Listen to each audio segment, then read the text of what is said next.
Northwestern discoverer, Lewis and Clark's band, as it called itself, set out in the spring of 1804 up the Missouri River from its mouth near St. Louis to finish the job started. Now, the party at this time numbered 45 men. There was also Scannon, Lewis's 160-pound Newfoundland dog. The 55-foot keel boat that carried them was built for the swift and treacherous waters of the Missouri. Two smaller boats, called pirogues, completed this armada. A generous Congress had appropriated $2,500 for the journey. Among their weapons, they had 15 of the powerful new Harper's Ferry rifles, a swivel gun for the keel boat, to impress the Indians, an experimental gun that operated on compressed air, 24 tomahawks, and scalping knives. The 14 bales of trade goods included calico, tobacco, fish hooks, glass beads, peace medals for the Indians, and 30 gallons of that great pacifier, whiskey. William Clark was Lewis's personal choice as co-captain. An immensely likable Kentuckian, he was 33, 6 feet tall, red-haired, and outgoing. Though largely self-taught, he had a natural genius for geography and for leadership. Meriwether Lewis was 29 and well-educated by the standards of that day. Like Clark, with whom he had served in the Indian Wars on the Ohio frontier, he was 6 feet tall and ruggedly built.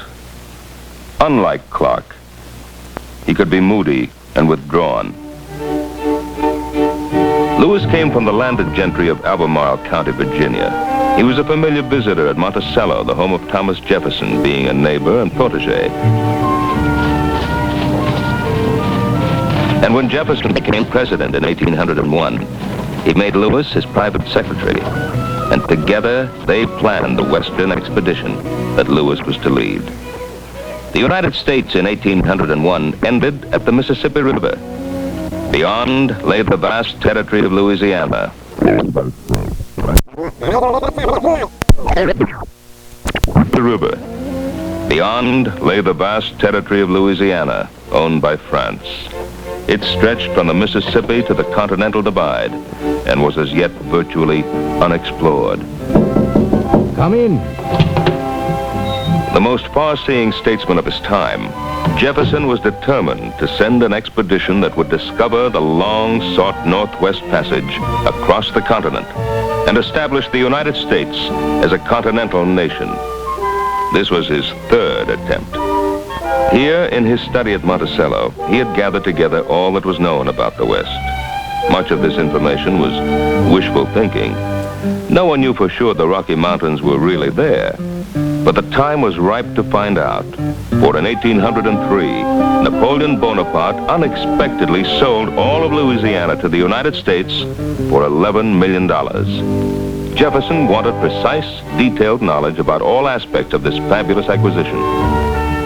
The object of your mission is to explore the Missouri River and such principal streams of it as may offer the most direct water communication across this continent. You will take observation, latitude and longitude with great pains and accuracy. Other objects worth notice will be the soil and face of the country, the animals, the minerals of every kind, the climate, prevailing winds, the dates plants put forth or lose their flower, and times of appearance of birds, reptiles, and insects. You will make yourself acquainted with the names of the Indian nations, their numbers, language, occupations, diseases, morality, and religion. To your own discretion must be left the degree of danger you may risk. But the toughest adversary was the river. To Clark, the upstream struggle against nature and the beauties of the country were simply facts to be noted. July 4th, 1804. Ushered in the day by a discharge of one shot from our bow piece. Proceed on. Thermometer stood at 96 above. The mosquitoes and ticks are numerous and bad. The country about this place is rich, well-timbered, and abounds in elk, deer, and bear. George Druyer, hunter and scout, kept them amply supplied with fresh meat, mostly deer at this stage. Lewis himself walked on shore a good deal, making copious notes on the plants, trees, and wildlife. Clark charted the river's course and mapped the land. The land was lovely, its dangers taken as a matter of course. Day after day, the men put more of the mighty Missouri behind them. On July 21st, 69 days and 600 miles out from St. Louis, they passed the mouth of the Platte River and met their first Indians, the Otos. The captains delivered peace medals, whiskey, gunpowder, and a speech by Lewis. Children, commissioned and sent by the great chief of the 17 great nations of America, we have come to inform you that your old fathers, the French and Spaniards, have gone beyond the Great Lake toward the rising sun, from whence they never intend returning. Avoid the counsel of bad birds. Follow our counsels, and the Great Spirit will smile upon your nation, and in future ages will make you outnumber the trees of the forest. Like most other wild things, including the trees, the Otos did not prosper. In fact, they're extinct.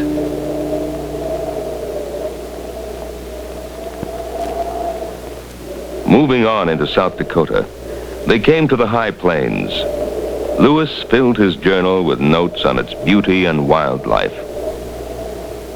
This scenery, already richly pleasing and beautiful, is still further heightened by the immense herds of buffalo, deer, elk, and antelope, which we see in every direction.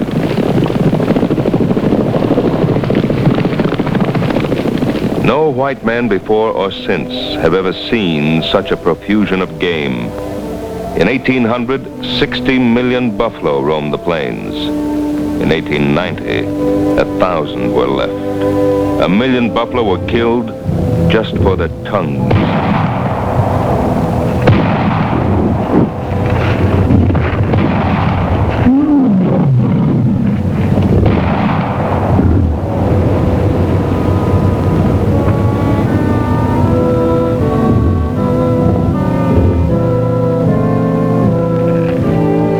Lewis instructed his hunters to kill only what was necessary for food, and these men could eat 7 or 8 pounds of buffalo steak at a sitting. It was hard work, but it was also good living, as Clark made clear. Everything in prime order. Men in high spirits. Now it was September, and for 4 months, the men of the Lewis and Clark expedition had struggled up a river that was increasingly full of shoals and sandbars. Each day, though, they became better disciplined, more closely knit, and this was crucial. For now they were nearing the country of the Teton Sioux. These fierce Plains Indians had systematically terrorized white traders and closed the upper Missouri to nearly all traffic from below.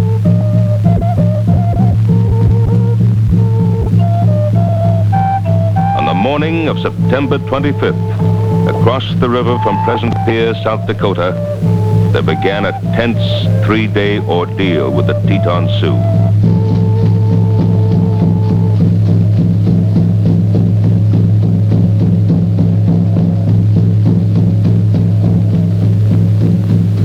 The Americans, outnumbered 10 to 1, knew that any sign of weakness on their part could be fatal.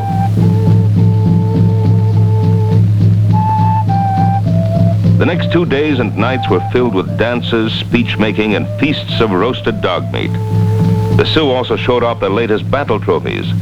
25 captured Omaha squaws and boys, one of whom warned the Americans that the Sioux were plotting their death. Clark's journal that night was terse. All prepared for anything that might happen. No sleep.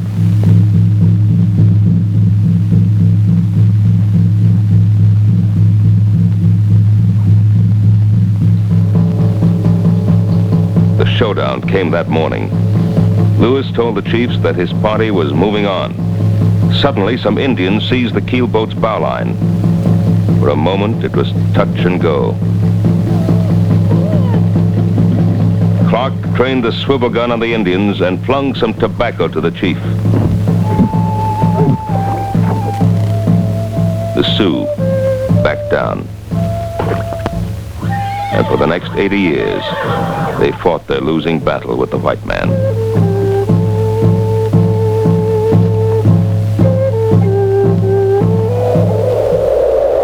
Winter came down suddenly and hard as the expedition pushed on into what is now North Dakota. They had traveled 1,600 miles in 6 months. It was time to find a winter camp. At the Knife River, they came to the villages of the Mandan and Minatari Indians. The Mandans were handsome, even-tempered, highly intelligent. They liked white men, and they exist no more. Lewis and Clark decided to build their winter quarters, Fort Mandan, a few miles to the south of what is now Bismarck, North Dakota. Fort Mandan was finished by mid-December, none too soon. The temperature on December 12th was 38 below zero. The Missouri was frozen solid. The Indians looked to Lewis and Clark for help in hunting the buffalo, on which they depended for food and clothing and all the necessities of life. Buffalo, always patient to die, were the staple. In fact, for 70 years, the dream of Western expansion survived on buffalo meat.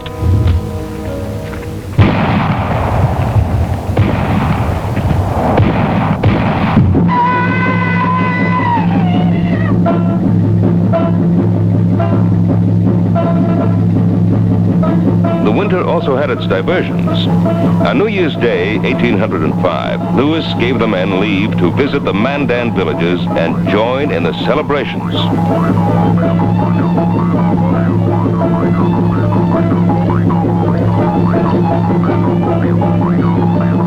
Cruzat nearly wore out his fiddle. One young explorer danced a jig in his hands.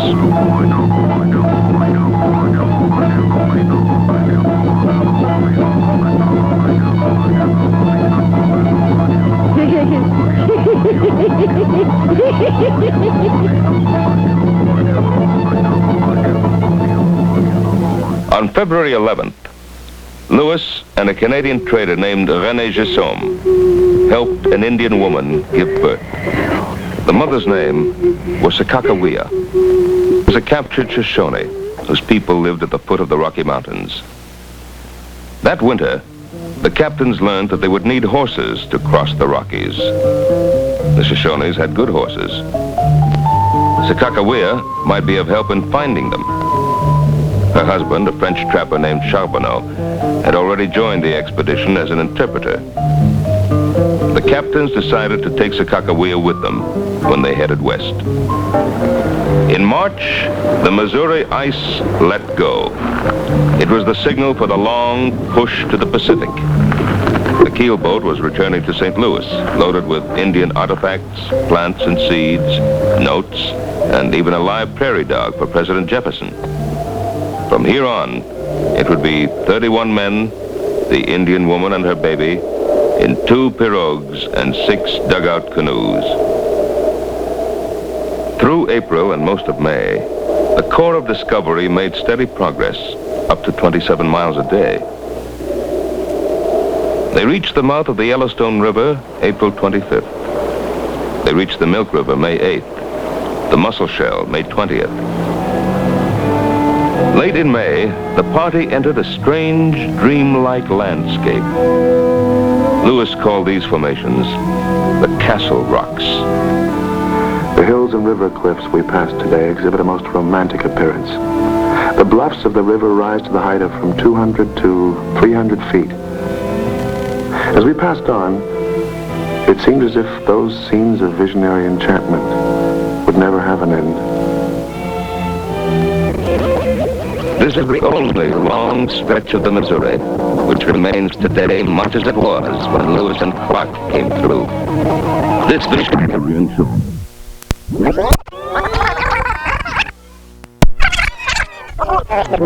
100 to 300 feet. As we passed on, It seemed as if those scenes of visionary enchantment would never have an end. This is the only long stretch of the Missouri, which remains today much as it was when Lewis and Clark came through. This visionary enchantment may soon be ended for all time. There are proposals to build dams here. While the canoes labored up the river under Clark's direction, Lewis went ahead by land to find the great falls of the Missouri. And here, Lewis had his first real look at the Rockies. An august spectacle, made more formidable by the recollection that we had them still to pass. They must cross the mountains before snow closed the high passes. Every day counted. I proceeded on about 2 miles when my ears were saluted with the agreeable sound of a fall of water.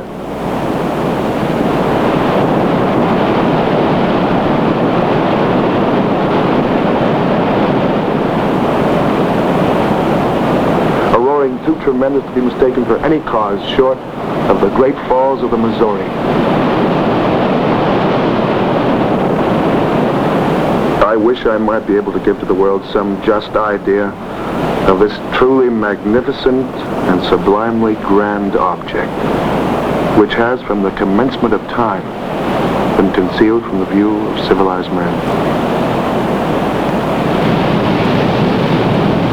The great falls of the Missouri, that sublimely grand object, also proved to be the most terrible obstacle encountered so far on the journey.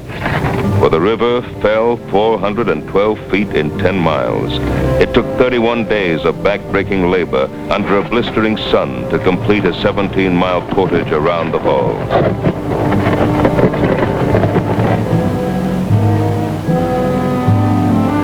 On July 4th, 1805, the Great Falls were behind them. The expedition resumed its race to cross the Rockies before winter. Clark took 4 men and went ahead in search of the Shoshone Indians. Lewis stayed with the boats. This evening we entered much the most remarkable cliffs we have yet seen. These cliffs rise from the water's edge perpendicularly to the height of about 1,200 feet. The river appears to have forced its way through this immense body of rock. From the singular appearance of this place, I call it the gates of the mountain. The expedition had seen no Indians since they left Fort Mandan, only abandoned camps and distant smoke signals. The role of Sakakawea on the expedition has been heavily romanticized, but in fact the Indian woman recognized only an occasional landmark. However, on August 8th, Lewis reports, she pointed out an important one, Beaverhead Rock. The Indian woman recognized the point of a high plain to our right, which she informs us is not very distant from the summer retreat of her nation. I determined to proceed with a small party until I find the Indians who have horses, even if it should cause me a trip of a month. On August 11th, at today's Horse Creek Prairie, they sighted a lone Indian on horseback, almost certainly a Shoshone. Lewis made peaceful overtures, but at the last moment, the Indian, apparently frightened by so many white men, whipped up his pony and disappeared. Bitterly disappointed, Lewis and his little band kept following the Indian trail west. The next day, they reached the Continental Divide between the Atlantic and Pacific slopes of the Rockies. They were at Lemhi Pass.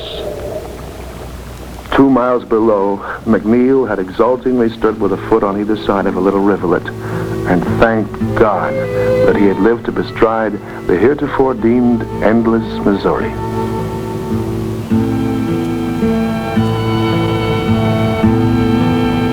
Descending from Lemhi Pass, the party moved on following Indian signs, and on the morning of the second day, Lewis records, We had marched about 2 miles when we met a party of about 60 warriors mounted on excellent horses who came in nearly full speed.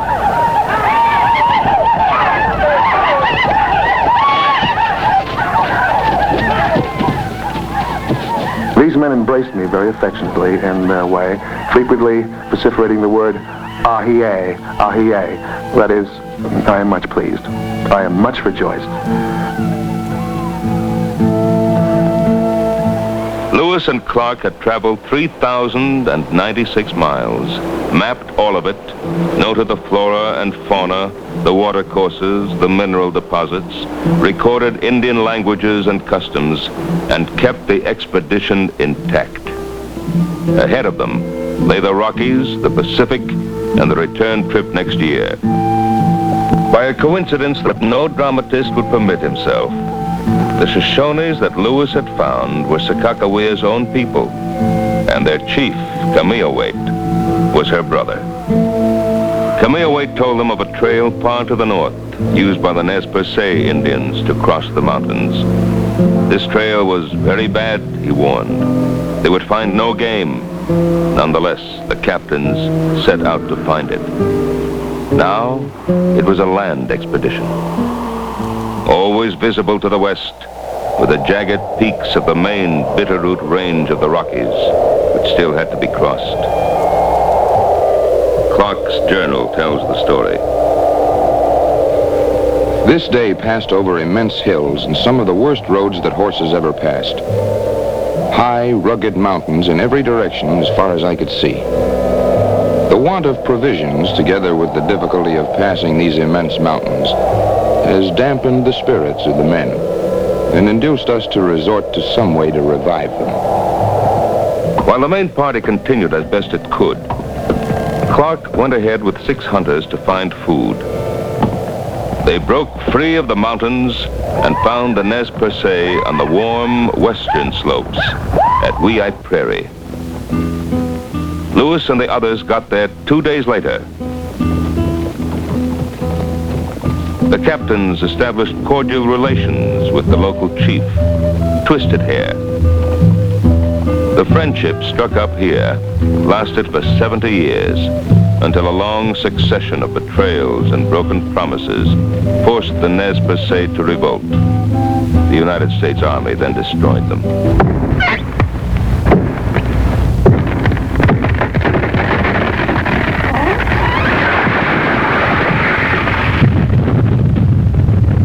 The Nez Perce tribe lived along the Clearwater River. The members of the expedition cut down some huge ponderosa pines, and the Indians showed them how to hollow out the trunks by fire in order to make canoes. By October 5th, they had 5 dugouts ready. Waterborne, once again, they set out on the last leg of the journey. And now it was downhill to the Pacific. At times, too much so.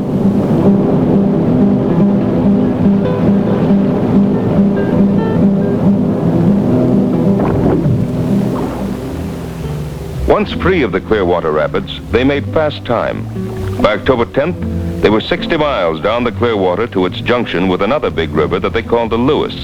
Today, it's the Snake, and the twin towns on either side of the fork are Lewiston, Idaho, and Clarkston, Washington. As they moved toward the Pacific, the Indians became more sullen, hostile, and horribly infested with fleas. Some of them had already been exposed to the white man's culture in the form of trading ships that plied the Pacific coast. From here on, Lewis and Clark would see more and more brass kettles, trade blankets, and other evidences of civilization, but no more Indians they could like or respect.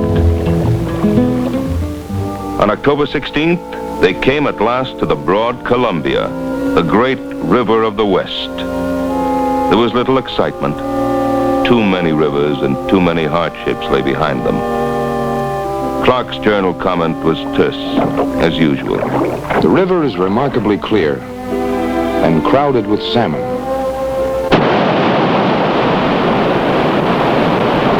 Industries have nearly obliterated this once mighty torrent, and that remarkably clear river is polluted today and no longer crowded with salmon.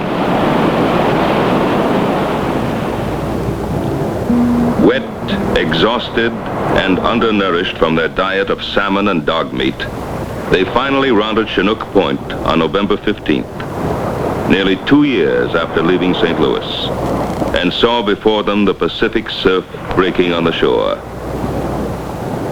Clark, laconic to the end, recorded the great moment. I landed and formed a camp on the highest spot I could find. This, I could plainly see, would be the extent of our journey by water. Lewis's journal for this date, if it exists, has never been found. We can only guess what was in his mind as he stood at the Oregon coast. The great goal won, the expedition intact, the continent crossed.